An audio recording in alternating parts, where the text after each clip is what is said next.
अब 9वां पास करने वाला भी रोजगार की बात कर रहा है, नौजवानों के बीच भ्रम फैला रहा है। हम सब लोगों को सजग रहना है और हम सब लोगों को ये बताना है नौजवानों को कि बिहार में रोजगार सृजन की दिशा में जो मुख्यमंत्री नीतीश कुमार जी ने काम किया 15 साल में। से आपकी घर वापसी हुई है, क्या वजह थी कि सर आप 2015 में पार्टी को छोड़ करके चले गए थे? 2015 में मैं भटक गया था।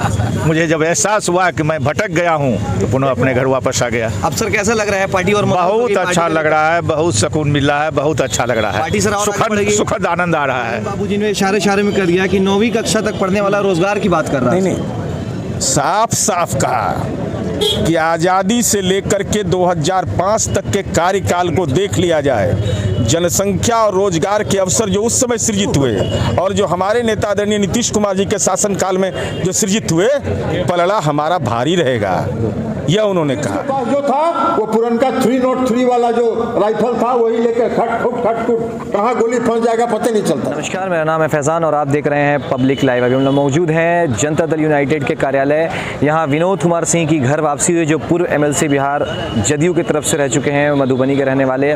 उनकी आज घर वापसी हुई है। इन्होंने 2015 में JDU छोड़ दिया था, आज उनकी घर वापसी हुई है। उनका कहना है कि हमसे एक गलती हुई थी जो हम उसको सुधार रहे हैं। उनकी घर वापसी हुई है। इसी बात को लेकर के एक प्रेस कॉन्फ्रेंस भी हुई। पार्टी के राष्ट्रीय अध्यक्ष माननीय ललन बाबू जी ने बहुत सारे मुद्दों पर बात की, खास करके रोजगार के मुद्दों पर बात की। उन्होंने कहा कि हमने बहुत सारे रोजगार दिए हैं। इशारों में उन्होंने ये भी कह दिया कि 9वीं का छात्र जो 9वीं तक पढ़ा हुआ है वो भी अब रोजगार की बात कर रहा है। आइए सुनते हैं। शिक्षा वित्त निगम और उसके माध्यम से जो भी स्टूडेंट क्रेडिट कार्ड के लिए अप्लाई करता है उसको 4 लाख रुपए की ऋण स्वीकृत होती है पढ़ने के लिए, चाहे वो मेडिकल पढ़े या इंजीनियरिंग करे। अब तक लगभग 1,35,000 लोगों ने इसका लाभ लिया।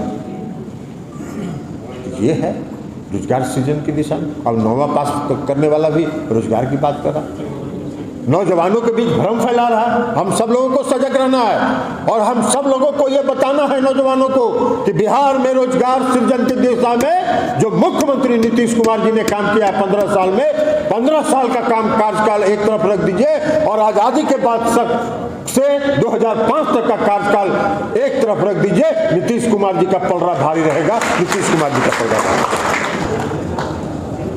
कोई आदमी यहाँ से निकला और यहाँ से निकल के जा रहा है कंकड़बाग और रास्ते में कहीं एग्जीबिशन रोड में, फ्रेजर रोड में रास्ता भटक गया,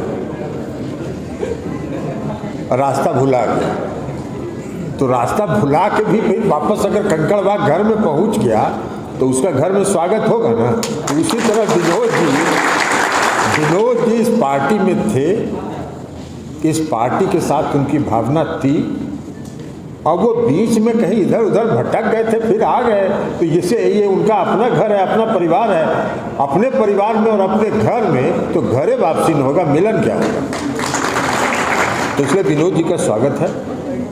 आप इधर उधर भटक के भी आ गए, घर सही जगह पर पहुंच गए हैं। आपका फिर से इस घर में स्वागत है और इस घर को फिर मजबूत करने में जैसे पहले आपका योगदान रहता था वैसे ही आगे भी योगदान रहेगा, यह हम सबों को आशा और विश्वास है।